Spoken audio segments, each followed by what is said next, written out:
जय श्री हरि। हरे कृष्णा। प्रिय श्रोताओं, आज 8 का अध्याय सुनेंगे। कृपया मन को शांत कर लें और ध्यान लगाकर सुने। यमदूत कहने लगा कि तुमने बड़ी सुंदर वार्ता पूछी है। यद्यपि मैं पराधीन हूँ, फिर भी तुम्हारे स्नेहवश अपनी बुद्धि के अनुसार बतलाता हूँ।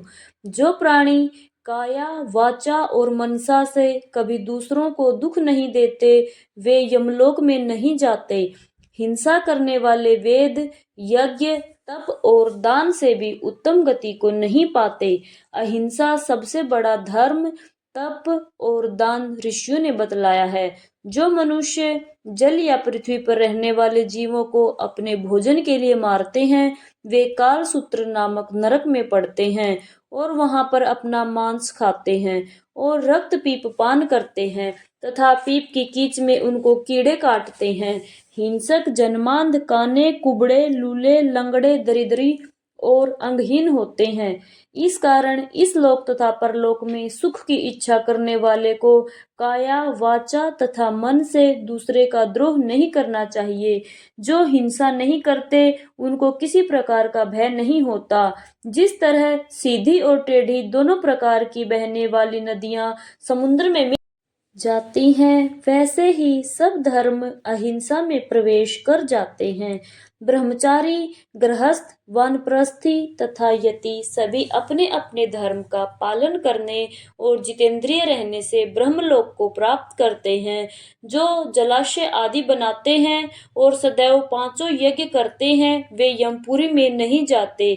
जो इंद्रियों के वशीभूत नहीं हैं, वेदवादी हैं और नित्य ही अग्नि हवन यज्ञ का पूजन करते हैं, वे स्वर्ग को जाते हैं। युद्ध भूमि में जो शूरवीर मर जाते हैं, वे सूर्य लोक को प्राप्त होते हैं। जो स्त्री शरण में आए हुए तथा ब्राह्मण की रक्षा के लिए प्राण देते हैं, वे कभी स्वर्ग से नहीं लौटते। जो मनुष्य लूले, लंगड़े, बाल, वृद्ध, अनाथ तथा गरीबों का पालन करते हैं, वे भी स्वर्ग में ही जाते हैं। जो मनुष्य गौओं के लिए पानी का आश्रय करते हैं तथा कुआं, तालाब और बावड़ी बनवाते हैं, वे सदैव स्वर्ग में निवास करते हैं। जैसे जैसे जीव इनमें पानी पीते हैं, वैसे ही उनका धर्म बढ़ता है। जल से ही मनुष्य के प्राण हैं, इसलिए जो प्याऊ आदि लगाते हैं, वे स्वर्ग प्राप्त करते हैं। बड़े बड़े यज्ञ भी वह फल नहीं देते जो अधिक छाया वाले वृक्ष मार्ग में लगाने से देते हैं।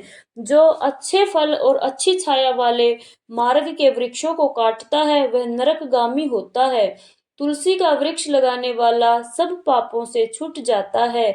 जिस घर में तुलसी वन है, वह घर तीर्थ समान है और उस घर में कभी यमदूत नहीं जाते। तुलसी की सुगंध से पितरों का चित्त आनंदित हो जाता है और वे विमान में बैठकर विष्णु लोक को जाते हैं। नर्मदा नदी का दर्शन, गंगा का स्नान और तुलसी दल का स्पर्श, यह सब बराबर बराबर फल देने वाले हैं।